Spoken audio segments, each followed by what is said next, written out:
All right, guys. Hey, thanks for joining me today.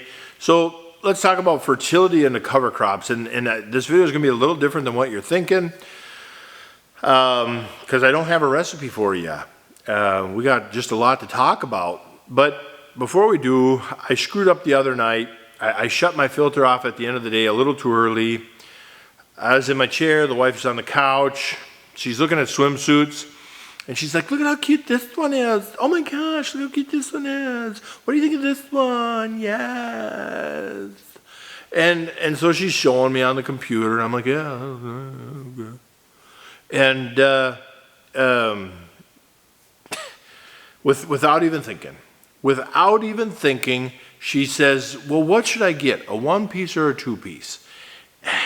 The words as they came out of my mouth, I tried to catch them.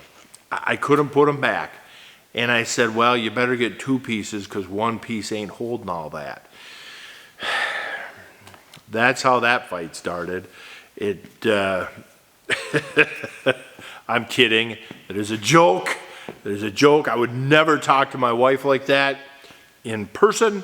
And so the other day, she come over the other day and she's like, you're not even listening to me. And I'm like, that's a really weird way to start a conversation. Like, I don't know why you would start a conversation like that, but whatever. So I'm in a hot water again. But building fertility with cover crops. So I've had this conversation with many local farmers, and they've all said the same thing. When you figure this out, when you get that template, you let us know and we will implement it. But it doesn't work that way. That's not how cover crops work. That's not how soil health and regenerative farming work. It's not a broad acre Band-Aid like we're so used to doing. It's not a simple write a check to make a problem go away until next year. That's not how this works. And so nobody can argue and say, well, if I said alfalfa is a tremendous cover crop for fixing nitrogen, and I got a cover crop field here with a tremendous alfalfa growth, and I know I can just burn it down, strip till into it, zero inputs, and have a tremendous corn crop. There are not many people out there that would be like, idiot. A vast majority of farmers would be like, yeah, been there, done that. It's going to work great. It's going to be beautiful corn. But if I said, hey, I've had oats, vetch, radish, turnips, peas, annual ryegrass, and mustard and canola and buckwheat and sunflowers and sorghum sudan and some clover and stuff like that out there, I'm going to just no-till into that and have a tremendous corn crop. You're going to have a lot of people being like, maybe? How do you know? We can look at a Dave Brandt, and there's our Holy Grail, our goalpost of where to get to when he can hold up a soil test and have it just blow pretty much anything you're ever going to see on the most expensive farmland throughout the I-states that pour on hundreds and hundreds of dollars per year of commercial fertilizers, and his is just blowing it out of the water and saying, haven't spent a nickel in 20 years. Like, yep, there's the proof we can all get there. We just need time to get there. But how? When? How do we know when we can pull back on fertilizers? How do we know how much is going on in the soil? And I think that's where we're kind of waiting for science to be able to catch up to where we are on cover cropping. This year, we're going to pull back nitrogen, that next step. I've eliminated phosphorus. I've eliminated phosphorus. I proved to myself with that 9-year study, I do not ever need to spend a nickel of money on phosphorus. So several years ago, I hear some soil scientists saying that phosphorus is a fallacy. If you're buying phosphorus, you clearly have too much money. And you're just like, well, that don't work here. What works on some farms don't work on all the farms. You don't know my area. And now a few years later, I'm like, God dang, they were right. My area sucks, but yet they were still right for my area. And so now when you hear soil scientists saying, hey, we're way off on our nitrogen program. So I'm trusting them. So we're going to take a field, and all this is so new. There's no real like a Haney test. Show me the replicated data that a Haney test can help you reduce nitrogen. Like there isn't any. And so we're going to take a Haney test. We're going to start that data on our farm. And for myself, it might not help anybody else as far as the numbers and stuff, but we're going to take and we're going to Haney test a spot. We're going to flag that spot. And we'll Haney test in the spring. We're pulling a lot of nitrogen, another 75 pounds. So this year, we're putting 175 pounds of urea in strip. We're adding some carbon products this year to help stabilize the nitrogen and help that nitrogen get more bang for its buck. We're eliminating the in-furrow liquid, the stereotypical NPK that does 0 for our soil and gives us a flash worth of fertility for a lot of money. For very little money, we can go to a mycorrhizal seed coating and seed treatment and go that route because mycorrhizal, the fungi, I feel that we've built enough of a house in the soil that soil life can live in our soil. And so we're going to Haney test throughout the summer. We're going to plant test throughout the summer.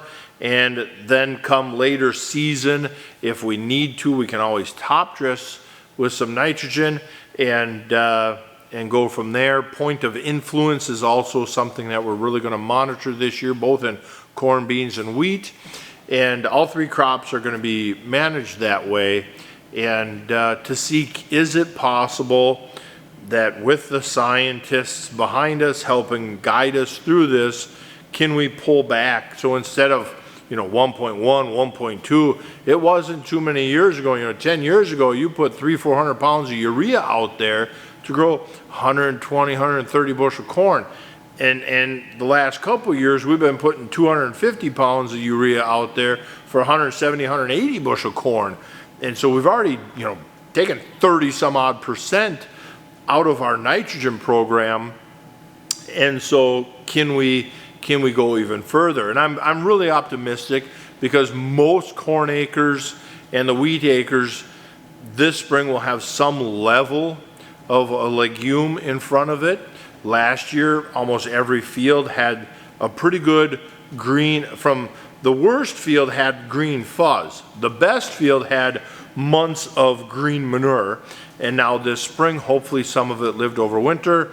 And now this spring, it gets 3-4 weeks to just pump more carbon, more life into the soil and add that much more nutrients to the soil. And then hopefully we can figure something out. Just start that data logging. It might take 5-6 years of that data logging for us to see trends. No different than when yield mapping first came out. It took some time to start to see them trends. And sorry about that.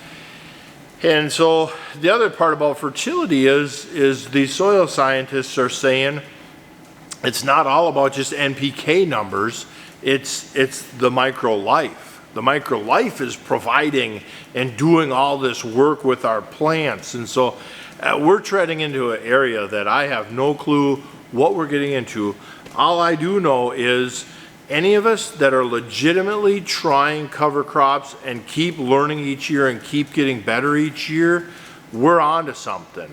And I'll tell you what, in a few years when some heavy regulations hit North America, and we're going to be the ones that, yep, our neighbors might look at us now and be like, no till, no yield, dun, dun, dun. Look at your weedy fields with the cover crops. What are you even doing, idiot?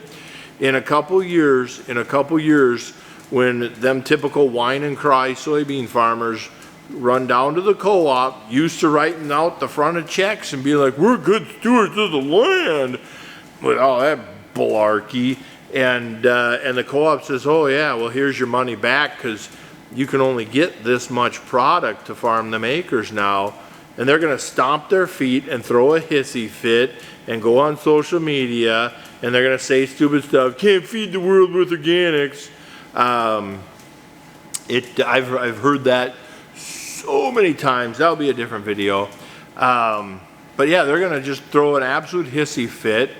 and then you're going to sit back. The ones doing the cover crops are going to sit back because in 5-6 years we'll have the science and the history behind us, and we'll just be like, yeah, I'll take that 10 N credits that he can't have, and I'll make a great crop with it.